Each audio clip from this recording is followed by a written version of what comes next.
that hurts the people who cannot help themselves, who are the poorest, most poor kids in our state. So please do everything you can to lift this cap right away. Thank you. Thank you for that. Okay, moving on, we have Gabi Wolf, Rachel Viscardi, and McLaughlin. Yes. Excuse me, Madam Chairwoman. We're going to add Debbie Rambo, who also needs to say with us. If folks will bear with us, that we'd add her to this panel.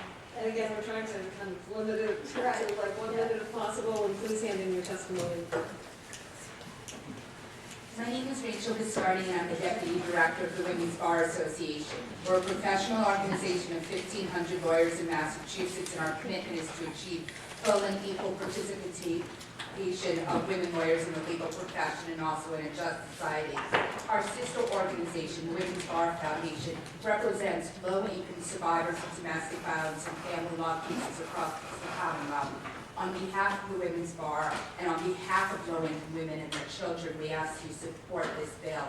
In my 18 years of practicing family law, I have never had a client who said she wanted to have a child to get $100 of extra money in welfare benefits. In fact, I have never heard a client indicated that she wanted to have a child for anything other than the same reasons you or I might want to have a child.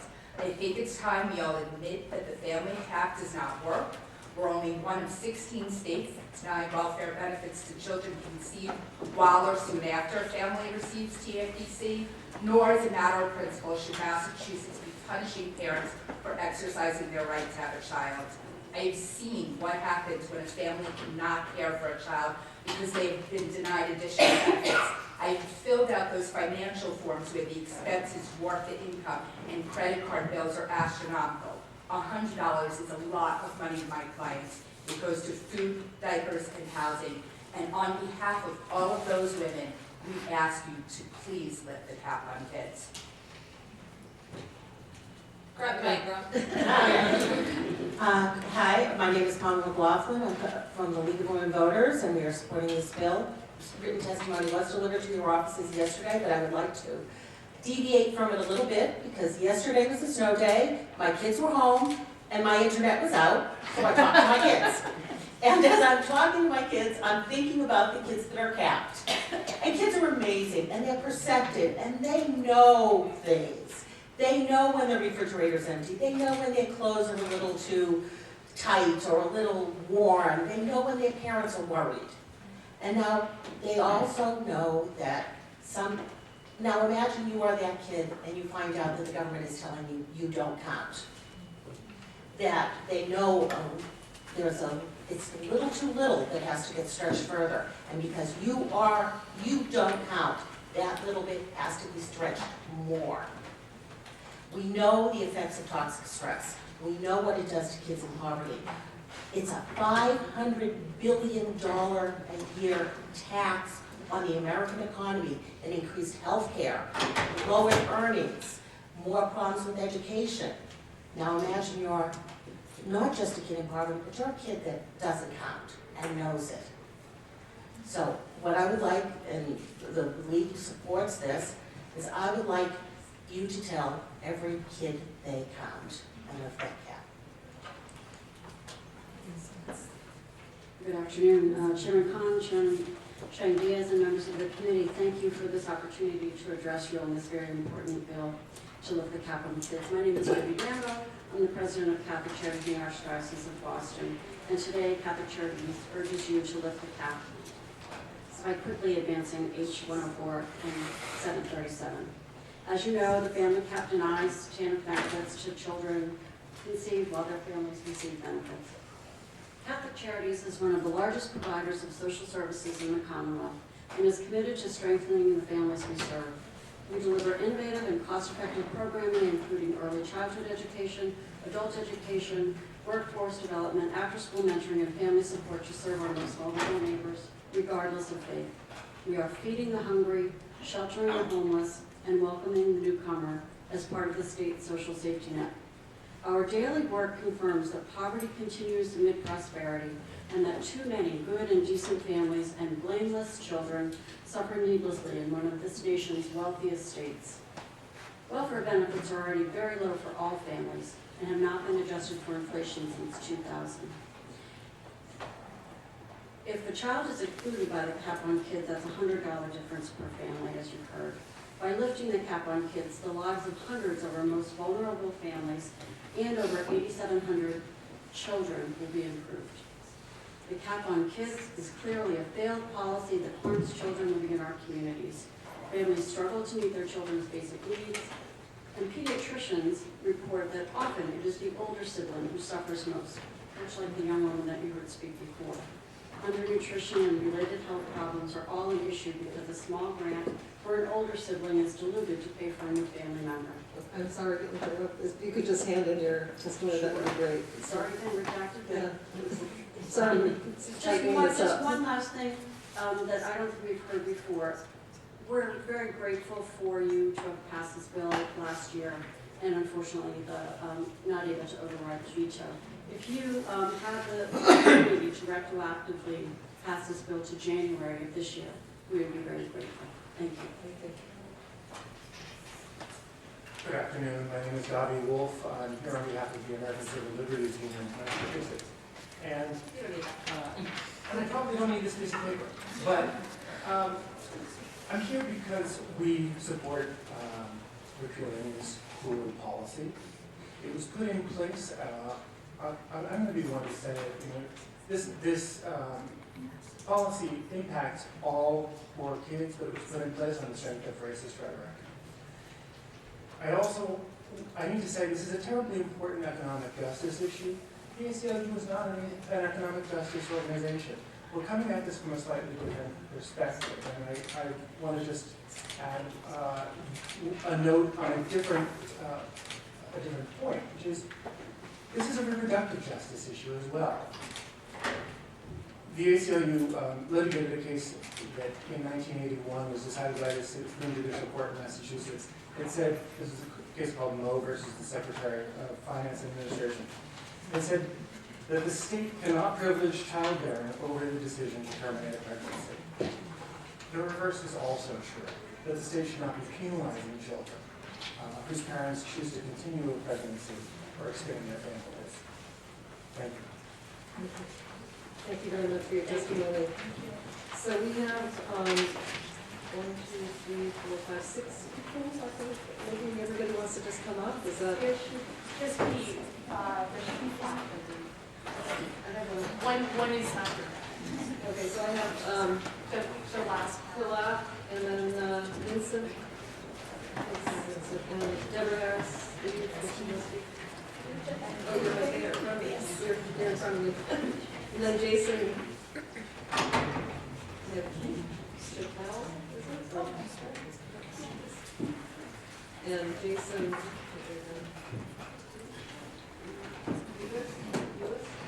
Oh, okay. So do you want kind of all come together, maybe, and then we can go and do some. Great, thank you. Good afternoon, and thank you for the opportunity to speak with you today. My name is Vincent Fusaro. I'm an assistant professor in the Boston College School of Social Work. I'll abbreviate on the fly and hand in written testimony. Poverty brings enormous challenges for families and children. Children in economic distress and want to have health problems in their peers. They're at elevated risk for mental and behavioral health issues such as depression, and face academic setbacks beginning as early as kindergarten.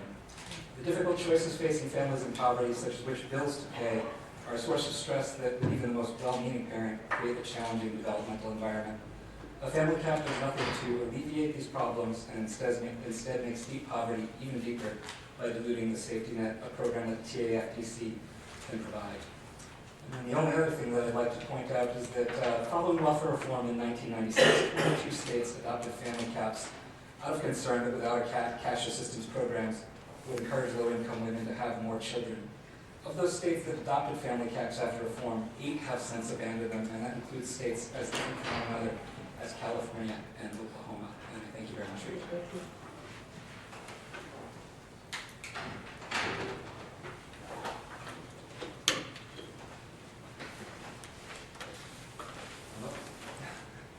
Chairperson Chang Diaz, Chairperson Khan, members of the committee. My name is Jason Ewas, and I'm the director of the Economic Mobility Lab at the City of Boston.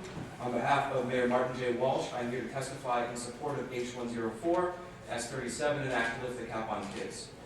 One of the focus areas of the Economic Mobility Lab is childcare, because for families, lack of access to childcare means that parents may have to turn down a job offer or the chance to accept a higher paying job.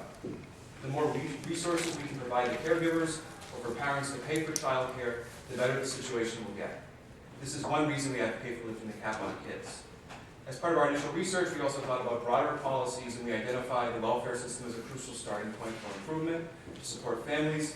Lifting the cap, as has been mentioned, would have an immediate impact. Massachusetts currently denies, as you know, benefits close to 9,000 children because of the cap on kids, many of whom live in the city of Boston. Most states don't currently have a family cap or similar policy, and 7 states and many have repealed them in recent years. As federal policy is making it more difficult for working people to get ahead, we think that Massachusetts should lead in creating a system that provides pathways to economic security for its most vulnerable residents. The process of working towards a better system begins by rooting out policies that harm children and families, and we see no better starting point for creating an improved safety net than lifting the cap on kids. Lifting the cap will support the economic mobility of children and their caregivers. It also represents important progress towards creating a social safety net rooted in dignity. In closing, I thank you for the opportunity to speak. I urge you to expeditiously move H104 favorably out of committee to get this bill before the legislature for a vote. Thank you very much. And feel free to head in just a minute.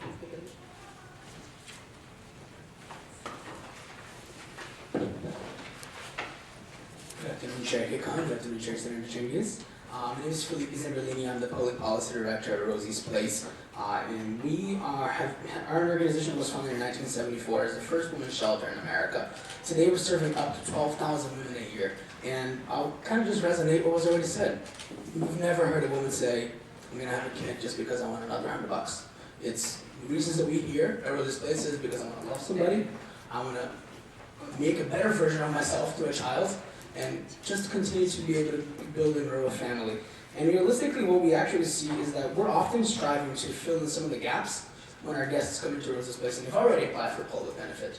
And we understand that the current benefit is already low enough, and even $100 might not be sufficient to be able to support a family as thoroughly as they can, but it helps. It really helps to make sure that at the end of the month they have that extra pepper that they need to buy, otherwise they wouldn't be able to make that extra food for their child, or be able to have fresh diapers to be able to change their children. So it's something extremely important. Our guests consistently bring it up to us, as was mentioned already in some other stories. We hear that consistently, and we really do urge you to make sure that this gets moved out of committee favorably. Thank you so much.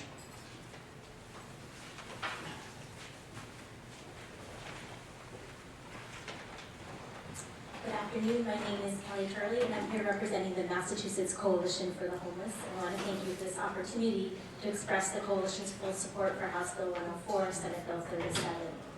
At a time when Massachusetts is facing the twin crises of widespread housing instability and unprecedented levels of homelessness, lifting the cap will increase the resources available to families to avoid having to enter state-funded shelter, to stay in double-up situations with family members or friends, or sleep in places not meant for human habitation. Under the current failed policy, families are at greater risk of housing instability, eviction, and homelessness. Lifting the family cap will improve families' economic footing, allow DTA to do a better job of strengthening families, and remove a government-imposed policy that perpetuates economic, racial, and gender inequality. Thank you for taking swift and positive action on these bills and related supplemental budget efforts, and thank you for all your work the past couple of years to really focus on this issue. Hi, my name is Jennifer Lee. I'm the Systems Advocate for Starbucks. Starbucks joined the coalition because we believe that the family cap has negative implications on both parents and children with disabilities. Within the Supreme Court case of Buck v. Bell, Justice Holmes reflected that forced sterilization of persons with disabilities was constitutional if it prevented states from being swamped with incompetence. Although the language around the family cap is not the same, the underlying intention to deter appropriation remains. With this rule, women with disabilities are forced into poverty because of their choice to have a child. Starbucks believes that our state is beyond Buck v. Bell the stereotype of the welfare queen, and the notion of the deserving poor. And we ask you to lift the cap on kids. My name is Deborah Harris. I'm staff attorney at the Massachusetts Law Reform Institute, and I'm here on behalf of the 124 members of our coalition to lift the cap on kids. We hope we don't have to grow anymore because the legislature will repeal the cap on kids and we can move on to other issues to help very low-income families. Primarily though today, I am here representing Rachel Mulroy, who is a parent with a child who was excluded because of the family cap rule, the cap on kids. Rachel can't be here today because she's no longer on welfare. She's working full-time and she could not get off of work. But I want to tell you a couple things that she told us, and I think maybe some of you have also heard this about her experience when she was subject to the family cap. One of the things that she described was not having any leeway for even the smallest things. So eventually, when she was on assistance, she managed to get herself into an education and training program, but she didn't have money for bus fare. And finally then, and she certainly could not afford a car. She had to travel several miles to go to the grocery store. She would use her little bit of change to take the bus, but she didn't have enough money for the bus fare home. She would pull a wagon home with the groceries and her two little girls in the wagon. One day, a snowstorm picked up and got worse, and she was stopped by a police officer who said, "Dear God, you should not be out in a snowstorm with those children. Please, get in the car, I will take you home." Very nice of him, but not the experience any parent wants to have with her children. Rachel also described, as some people here have referred to, not having enough diapers. She had been homeless for a while. Her older child was traumatized by the homelessness, so she had two little ones in diapers at the same time. And sometimes, she said, she would have to listen to them crying in the morning because she didn't have a clean diaper to change them. And the pain that she experienced, leaving a baby that she knew needed to be changed crying, is something that she says she'll never forget, and that I will never forget, and that all of us hope nobody will have to experience in quite the same way once this law is repealed. So we really thank you for scheduling this hearing so promptly and appreciate your moving it forward as quickly as possible. Thank you. Thank you all for your testimony, and I'm sorry that it was shortened, but I know you all have great testimony that you've handed in for us, and we appreciate that you did take the time to come and be here for House 104 and Senate 37 terrific talk, so very much appreciated. And with that, we'll close that section of the hearing. That section of the hearing is closed. And again, thank you all very much. And just so you know, we are going to be going into executive session right now. And I'm going to send the co-chair of the meeting back over. And we're the ones that will be doing work up here.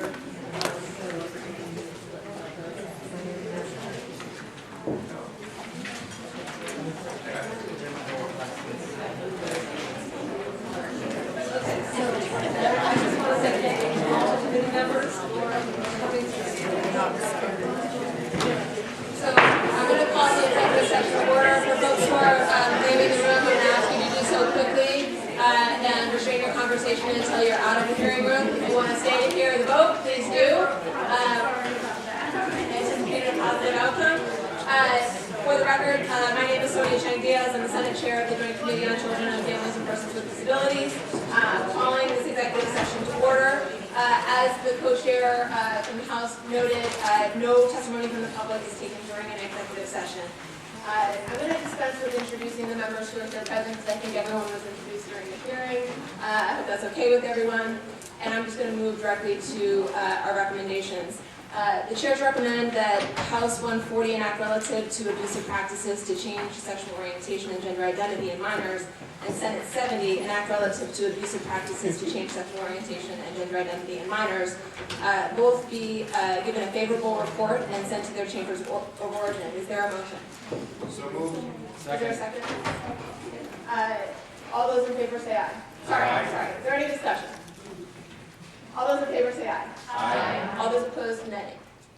Anyone wishing to abstain? Reserve my right. We'll let the record reflect that the representative is reserving his rights. The ayes have it. And House 140 is reported favorably to the House, and Senate 70 is reported favorably to the Senate. The chairs recommend that House 104 enact to lift the cap